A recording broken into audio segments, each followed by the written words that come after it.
Hey there people of the internet, my name is Sivana, and welcome to my studio. Today I'm just going to be drawing some good old-fashioned normal Pokemon. Well, painting them I guess. Digitally painting them, whatever. And they're normal in the sense that they're not Fakemon and also they are normal type. So double, meaning they're... Anyway, let's get into the painting. So I'm drawing Miltank and Tauros, separately.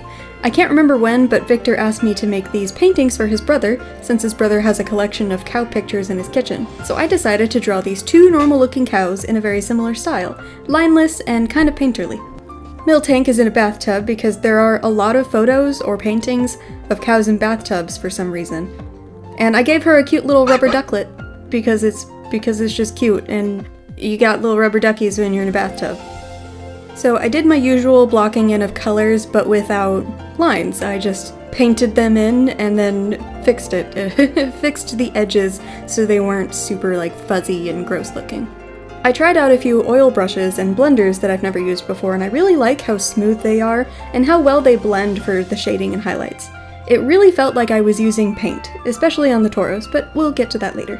I wanted to experiment with painting all on the same layer, but that didn't happen. I have the base layer of the colors and then another layer for shading and highlights because I'm a coward. Just like with real painting, it scares me because I don't want to mess up and then have to start over, even though there's literally an undo button in Photoshop. I just like layers, okay? I also used some watercolor brushes on the background so it wasn't just blank and white, and I think it looks really nice. It's kind of like little clouds or shadow or something. I used the lasso tool and airbrush for a lot of the softer shadows, and then just increased the hardness of the brush and darkened the color gradually to show depth. So it made it feel more like a 3D kind of painting. So, okay, I'm gonna gush about my own art for a second because her eyes are my absolute favorite part of anything I think I've ever done. I just made them so dreamy and cute, and I love them so much. They're so pretty. Shading Miltank was pretty easy and straightforward because she just has really good defined shapes, especially in this pose, and all of the hard contrast between colors of the pink and the yellow and the brown. It looks great. The bathtub was fun and easy. I really love how the feet turned out. I knew I wanted to do old-timey gargoyle type feet for the bathtub, so she looked like she was a defined royal or Victorian mistress. I don't know. I had a lot of fun with Miltank, and I love the brown parts of her fur. I really like how they turned out, especially on the tail. They really look nice and fuzzy.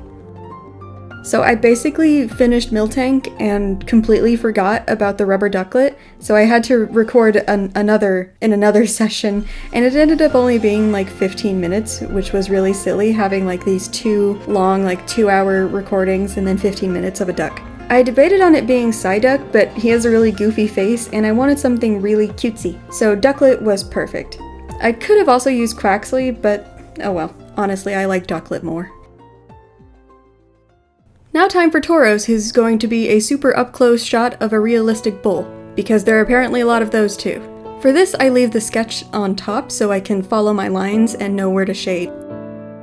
I also really like that Miltank and Tauros are a couple. Like a pair. You have the mama cow and then the daddy bull, so I wish there was a baby form that could evolve into either of them depending on, its sex. And I know that fan art and Fakemon has been done to death, but I want Pokemon, actual Pokemon company, to come out with a canon baby cow that could evolve into Miltank or Tauros. It seems obvious. I don't think it's that hard. Come on, Pokemon. Give the people what they want.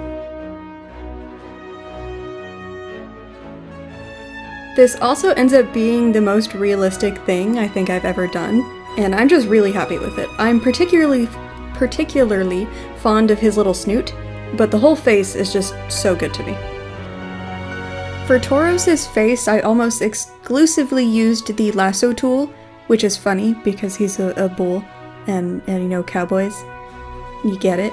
And the airbrush or oil brushes within the lassoed space to separate each muscle group. It is also really weird to me that Tauros doesn't have ears.